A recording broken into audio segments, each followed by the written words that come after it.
चाचा चौधरी का दिमाग कंप्यूटर से भी तेज चलता है। जब साबू को गुस्सा आता है तो कहीं ज्वालामुखी फटता है। अगर आप 90 के दशक से हैं तो इतनी सी बात आपके बचपन की यादें ताजा कर देगी। चलिए आपको ले चलते हैं वापस आपके बचपन में।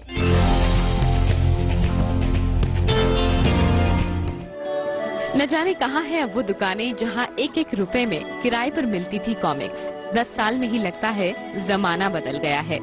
पर नए जमाने की नई खबर ये है कि कॉमिक्स का बिजनेस पहले से कहीं ज्यादा फल फूल रहा है। अनुमान है कि 7-8 साल में कारोबार 300 से 400 करोड़ रुपए तक पहुंच जाएगा। 2010, 2011, 2012 में जो हुआ है 3 साल में, I think it has gone to 150 crore, 200 crore, at least 100 to 150 crore में पहुंचा है। I think coming 5 years and 10 years में ये 500 करोड़ टच कर सकती है। 1960 में भारत में कॉमिक्स तो बहुत थी, पर सभी विदेशी। इसीलिए खासतौर पर भारत में कॉमिक्स के विकास के लिए 1967 को माइलस्टोन समझा जाता है। कार्टूनिस्ट अनंत पै ने अखबार की नौकरी छोड़ माइथोलॉजिकल स्टोरीज पर सरल और सुंदर चित्रों के साथ कॉमिक्स प्लान की, लेकिन कई पब्लिशिंग हाउसेज ने प्लान रिजेक्ट किया और आखिर में बात बनी इंडिया बुक हाउस से।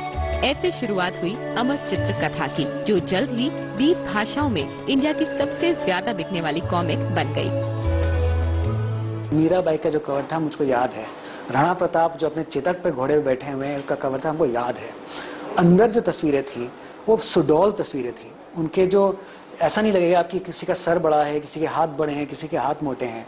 तो हम लोग का वो जो एक एक्सीलेंस इन आर्ट है वो बहुत ही इम्पोर्टेंट रहा है। सन 1980 में कॉमिक एक्सपेरिमेंट्स की झड़ी ही लग गई, जहां एक तरफ वॉल्ट डिज्नी के characters Mickey Mouse, Donald Duck, Zorro, Superman और बैटमैन सामने आ रहे थे, वहीं दूसरी ओर भारत में राज कॉमिक्स नागराज, डोगा जैसे कैरेक्टर्स सामने रख रहा था। As a child, when I was growing up, I was forced to read superheroes from West because there was nothing available. So we wanted our own superhero, something Indians can call their own. And that's what was Nagaraj, and it was a resounding success right away. इसी दौर में diamond comics की भी धूम much गई। 1990 में चाचा चौधरी, राजन इकबाल, भौकाल, साबू, बाकेलाल, ध्रुव आदि कैरेक्टर्स घर घर घुस गए। आज भारत में दर्जनों पब्लिशिंग हाउसेस में हजारों तरह की कॉमिक्स छप रही हैं। मोटू पतलू जो था वो दीवाना तेज में छपता था। लोट पोट के अंदर चाचा चौधरी, बिल्लू पिंकी छपा करते थे। चंदा मामा में विक्रम बेताल छपता था। इन सब कॉमिक्स कैरेक्टर्स को हमने लेकर हमने कॉमिक बनाने शुरू किए। हुआ क्या कि ये जितनी भी मैगजीन्स थी ये धीरे धीरे बंद होनी शुरू हो गई, उनकी सेल कम हो गई और डायमंड कॉमिक्स छा गया। चलिए अब आपको मिलाते हैं वॉल्ट डिज्नी ऑफ इंडिया से। वॉल्ट डिज्नी की तरह ही इन्होंने कई कार्टून कैरेक्टर्स रचे हैं, जैसे पिंकी, बिल्लू, रमन, श्रीमती जी, छन्नी चाची वगैरह।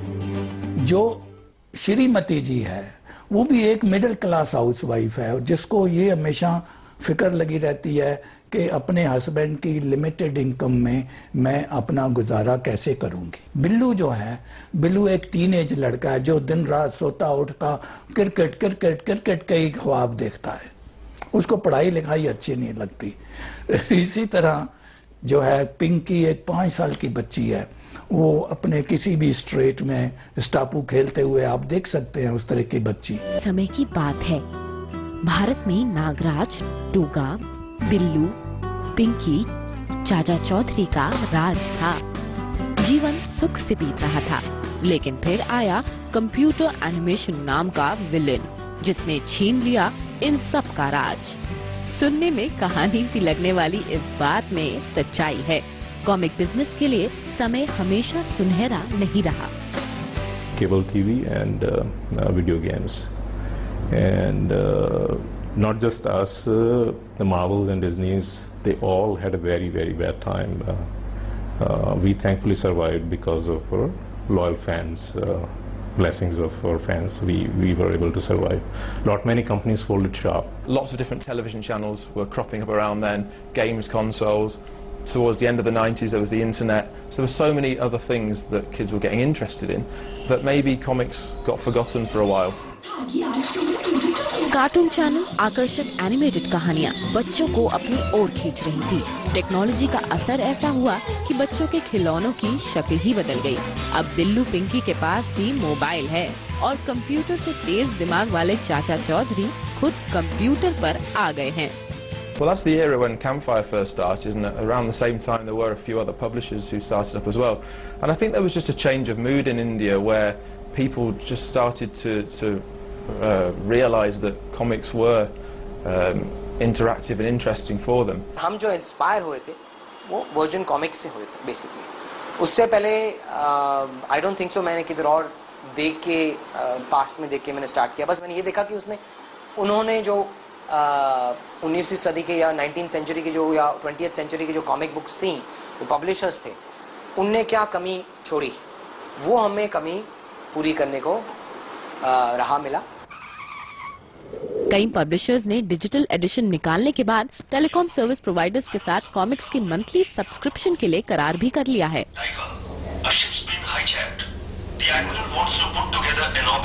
प्रेजेंस हमारा ऑलरेडी है, गेम्स होते हैं, बहुत सारी एंटरटेनमेंट होते हैं, साथ में नॉलेज आ जाता है, तो पेरेंट्स को ऐसे ही नहीं लगता कि ऐसे ही टाइम पास करने गया है बच्चा, वैल्यू एजुकेशन मिल जाता है।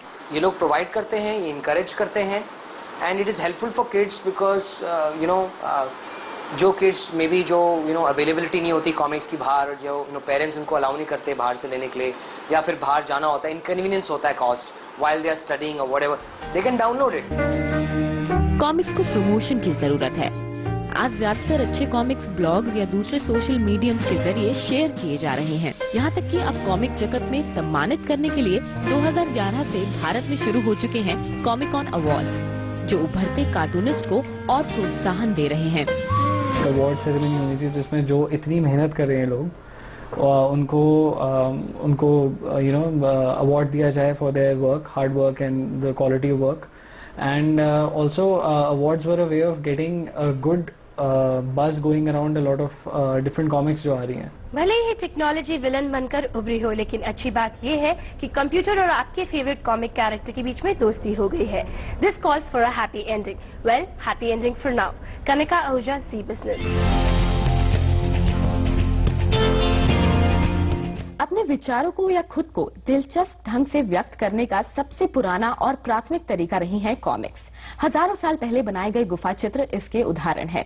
तकनीकी प्रगति के चलते यही कॉमिक्स अब ग्राफिक आर्ट्स के रूप में दुनिया की एंटरटेनमेंट इंडस्ट्री का बड़ा हिस्सा बन चुके हैं। डिजिटल कंटेंट के अलावा इसके कई रूप विकसित हुए हैं, जिनमें सबसे नया रूप है हिंदी फिल्मों पर बनी कॉमिक सीरीज।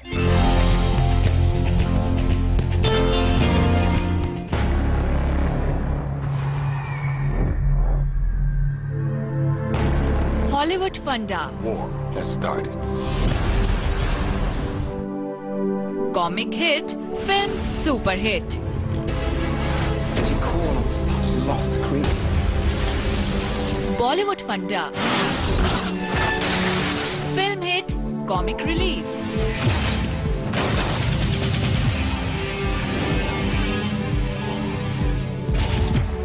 लेकिन ये कहानी बदलने वाली है। डोगा, चाचा चौधरी, इंडियन कॉमिक कैरेक्टर्स पर बॉलीवुड जल्द ही बनाएगा फिल्में। क्रिश और रावण भले ही इंडियन सुपर हीरो कहे जाएं, लेकिन ये कॉमिक्स की उपज नहीं।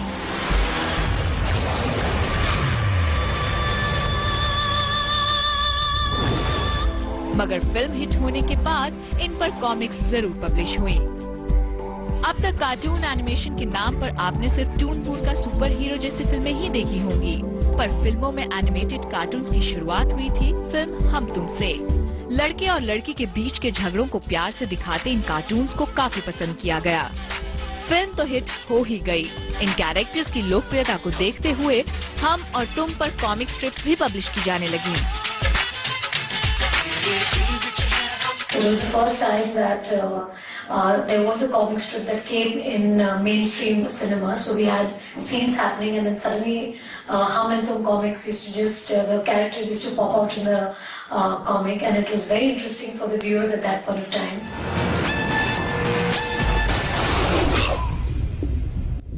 रॉ एजेंट टाइगर यानी सलमान खान, कूल कॉप जय यानी Abhishek Bachchan, mechanic turned police officer Ali यानी उदय चोपड़ा। ये है वाई ऑमिक्स यानी यशराज बैनर के तहत बनाई गई फिल्मों पर आधारित कॉमिक्स।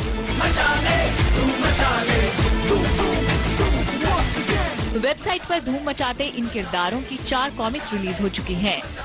धूम, एक था टाइगर, हम तुम और दया प्रोचू, जिसमें दया प्रोचू एक नया फन लविंग किरदार है जो उदय चोपड़ा के दिमाग की उपज है।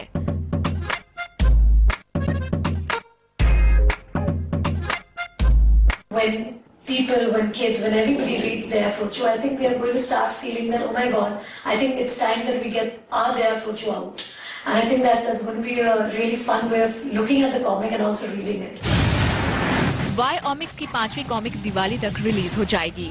कॉमिक्स की बढ़ती दीवानगी और डिजिटल कंटेंट के प्रति बढ़ता एक्सपोजर एक बड़ी वजह है जिसने उदय को वाई ऑमिक्स रिलीज करने के लिए प्रोत्साहित किया। The idea to start a comic book and then later on make it a label and come out with not just one title but do more than one and actually bring out something there that doesn't really have an industry or a readership at the moment, but we hope that with our passion and our excitement for it we can create it. ऐसे ही Delhi dare devils की team पर आधारित comics निकल गई जो hit रही। TV पर एक सक्सेसफुल रिलीज के बाद डायमंड कॉमिक्स का प्लान चाचा चौधरी पर बेस्ड एक 3D फिल्म बनाने का है, जिसके लिए डायमंड कॉमिक्स ने एक अमेरिकी फिल्म कंपनी के साथ करार भी किया है। We are just going to start TV serials on our different characters and very soon 3D animation पर इसकी फीचर फिल्म भी तैयार हो रही है। इस साल रिलीज हुई animated action movie Arjun the warrior Prince को पहले रिलीज फिल्मों से बेहतर रिस्पांस भी मिला है। अर्जुन, मेरी आंख मातृपक्षी की आंख देख रही है आचार्य, तो छोड़ो बाण। ऐसी फिल्मी हस्तियों की भी लंबी फहरिस्त है जो किसी न किसी पात्र का रूप जल्द ही धारण करने वाले हैं। रणबीर कपूर मिलन लथूरिया की फिल्म सिकंदर कॉमिक्स में सुपर हीरो बनकर सामने आ रहे हैं। Devji, Shanghai, gangs of Wasseypur जैसी हिट फिल्मों के डायरेक्टर अनुराग कश्यप भी मशहूर पात्र डोगा पर फिल्म बनाने जा रहे हैं। राज कॉमिक्स के साथ टाई अप के तहत बनने वाली इस फिल्म का प्रोडक्शन इस साल से शुरू हो जाने की उम्मीद है। सुपर हीरोज की शुरुआत अमेरिका ने नहीं बल्कि भारत ने की थी। स्पाइडरमैन, सुपरमैन, बैटमैन से कहीं पहले आए थे हनुमान। सतयुग में हनुमान रियलिटी में हिट हो गए, लेकिन कलयुग के ये सुपर हीरोज हिट होंगे या नहीं, इसका फैसला आप करेंगे। श्वेता गुप्ता, जी बिजनेस, दिल्ली। तो टेक्नोलॉजी से हाथ मिलाकर चलने वाली कॉमिक इंडस्ट्री को लग गए हैं पर। कवर स्टोरी के बाद जानेंगे देश और दुनिया की कमोडिटी मार्केट का हाल। देखते रहिए द वीकेंड एडिशन।